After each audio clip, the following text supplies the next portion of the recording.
इस तस्वीर को जरा गौर से देखिएगा। इस तस्वीर में जो युवक आपको दिखाई दे रहा है उसका नाम है विक्रम।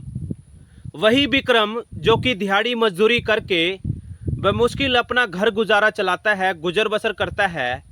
लेकिन यदि मैं आपको बोलूं कि ये मजदूर 200 करोड़ का मालिक है तो क्या आप मेरी बातों पर यकीन करेंगे? निश्चित तौर पर आप मेरी बातों को बिल्कुल भी नहीं मानेंगे, कहीं ना कहीं आप नज़रअंदाज कर देंगे या फिर आपको मेरी ये कहानी मात्र मनगढ़ंत कहानी लगेगी।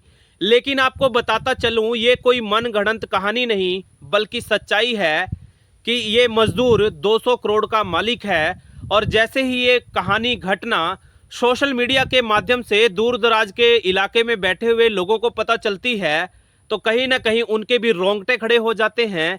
कहीं ना कहीं वो भी सोचने समझने पर मजबूर हो जाते हैं कि आखिरकार ये मजदूर रातों रात करोड़पति कैसे बन गया। तो साथियों, नमस्कार, आदाब, सत श्री अकाल, राम राम। मैं हूं आपका अपना सुशील कश्यप हरियाणा से और आप सब साथियों का हाथ जोड़कर स्वागत आज की एक और नई घटना कहानी में, जो कि आधारित है एक सच्ची घटना पर और संबंधित है हरियाणा प्रदेश से। दरअसल हरियाणा प्रदेश का एक जिला है चरखी दादरी और उसी चरखी दादरी जिले के अंतर्गत एक थाना पड़ता है बाढ़ड़ा और उसी बाढ़ड़ा थाने का एक गांव पड़ता है बेलरा। और बेलरा गांव का ही रहने वाला है ये शख्स जिसका नाम है विक्रम, जो कि दिहाड़ी मजदूरी करके जैसे तैसे अपना घर गुजारा चलाता है, गुजर बसर करता है। यूं भी आप कह सकते हैं कि आर्थिक तौर पर बहुत ज़्यादा कमज़ोर है।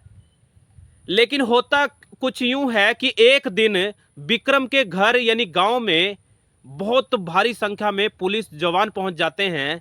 तमाम टीमें वहां पर जो है छापा मार लेती है और ग्रामीणों को यह समझ नहीं आ रहा था कि आखिरकार इतनी भारी तादाद में पुलिस फोर्स का भला गांव में क्या काम। तरह तरह की बातें होने लगती है, तरह तरह की दलीलें दी जाती हैं और कहीं ना कहीं ग्रामीण तो ये भी समझ बैठे थे कि गांव में शायद किसी बड़े नेता का आगमन होना है, इसीलिए इतने भारी तादाद में पुलिस को यहाँ पे तैनात किया गया है। लेकिन पुलिस के जो आला तमाम अधिकारी थे बहुत बड़े बड़े खुलासे करते हैं और ग्रामीणों से एक व्यक्ति के बारे में पूछताछ करने लगते हैं और उस शख्स का नाम था विक्रम।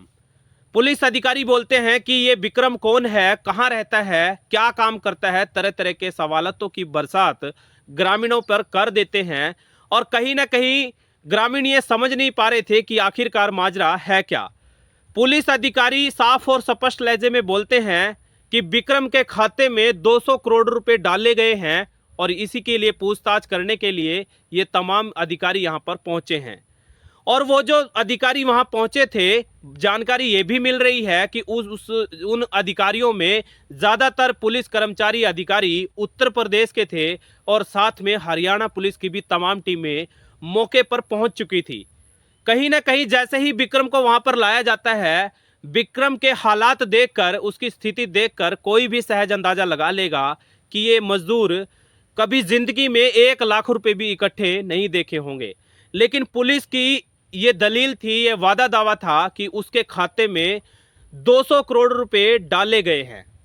कहीं ना कहीं जो विक्रम था तमाम तरीके से सारा घटनाक्रम सुनाता है, बताता है कि साहब जी 4 महीने पहले वह एक कंपनी में नौकरी के तौर पर गया था और जैसे ही वो वहां पर जाता है तो फॉर्मेलिटीज़ के तौर पर तमाम उससे केवाईसी ली जाती है।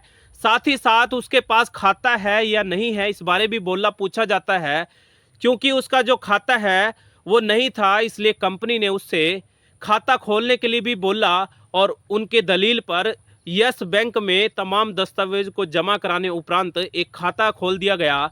और कहीं ना कहीं जैसे ही वो कंपनी को छोड़ के चला जाता है तो उसको कंपनी के अधिकारी कर्मचारियों के द्वारा कोई भी पासबुक या फिर एटीएम नहीं दिया जाता। ये भी जानकारी मिल रही है कि विक्रम तमाम अधिकारियों को, कर्मचारियों को बोलते हैं कि साहब जी मेरा जो है एटीएम मुझे दे दो या फिर मेरी बैंक की पासबुक मुझे दे दो। लेकिन वो साफ मना कर देते हैं कि तुम्हारा खाता खुला ही नहीं था। और आखिरकार एक दिन होता कुछ यूं है कि विक्रम जो है यस बैंक के टोल फ्री नंबर पर अपने खाते से संबंधित जानकारी जुटा रहा था, पूछ रहा था और उसी दौरान उसको एक हैरान कर देने वाली जानकारी हासिल होती है कि उसके खाते में थोड़ी बहुत रकम नहीं बल्कि पूरे 200 करोड़ की रकम क्रेडिट की गई है, डाली गई है। और कहीं ना कहीं उसके रोंगटे खड़े हो जाते हैं और आनन फानन में अपने पारिवारिक सदस्यों के साथ वो विक्रम नाम का लड़का पिलानी की उसी यस बैंक की शाखा में पहुंच जाता है जहां पर उसका खाता बताया जा रहा है। और आखिरकार जो ये पुलिस अधिकारी कर्मचारी मौके पर पहुंचते हैं, तमाम तरीके की बातें होने लगती है, लेकिन किसी के भी गले से बात नहीं उतर रही थी कि आखिरकार रोजमर्रा की दिहाड़ी मजदूरी करने वाला एक इतना कमजोर जो है इंसान व्यक्ति रातों रात करोड़पति कैसे बन सकता है।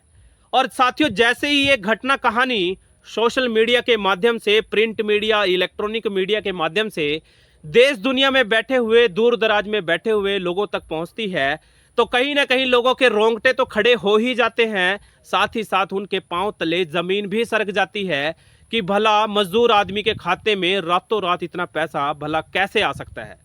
कहीं ना कहीं लोग जो है तरह तरह की प्रतिक्रियाएं दे रहे हैं। बहुत बड़ी संख्या ऐसे लोगों की भी है जो इस पैसे को ब्लैक मनी करार दे रहे हैं। बहुत बड़ी संख्या में ऐसे लोग भी हैं जो इस पैसे को फ्रॉड मनी बोल रहे हैं। तरह तरह की बातें भी सामने आ रही हैं और कहीं ना कहीं इस मामले को लेकर के लगातार जो है प्रतिक्रियाओं का दौर जारी है और कहीं ना कहीं राजनीतिक लोगों का भी इसमें जो है इंटरफेयर हो चुका है और कहीं ना कहीं सवालिया निशान शासन प्रशासन के लोगों पर भी लगातार लगाए जा रहे हैं।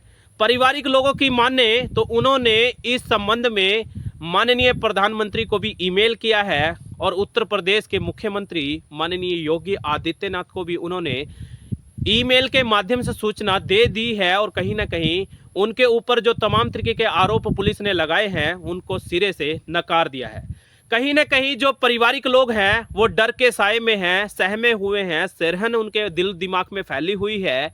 उनका कहना है कि हमारा बच्चा पूरी तरीके से जो है ये गुनाहगार नहीं है। कहीं ना कहीं वो अपने बच्चे के बचाव में तमाम तरीके की बातें कह रहे हैं। साथियों, इस घटना कहानी का अंजाम क्या होगा, क्या इस मामले में होगा, अभी ये सब कुछ कहना जल्दबाजी होगी। अभी बहुत सी बातें सामने आना बाकी हैं। कहीं ना कहीं इस मामले को आपराधिक शाखा को तो ट्रांसफ़र कर ही दिया है, साथ ही साथ जो साइबर क्राइम की जो शाखा है उससे भी संपर्क किया गया है। हर तरीके से, हर एंगल से गंभीरता से पुलिस के तमाम तेज तर्रार अफसर इस मामले की गुत्थी सुलझाने में लगे हुए हैं, जुटे हुए हैं और उम्मीद आस जताई जा रही है कि बहुत जल्द इस गुत्थी को सुलझाकर कहीं ना कहीं पारिवारिक जो लोग हैं उनको भी इंसाफ देंगे। और कहीं साथियों, ये थी आज की हमारी घटना कहानी। फिर हाजिर होएंगे एक और नई घटना कहानी के साथ। तब तक के लिए मुझे दीजिए विदाई, फिर हाजिर होऊंगा। तब तक के लिए बहुत बहुत धन्यवाद।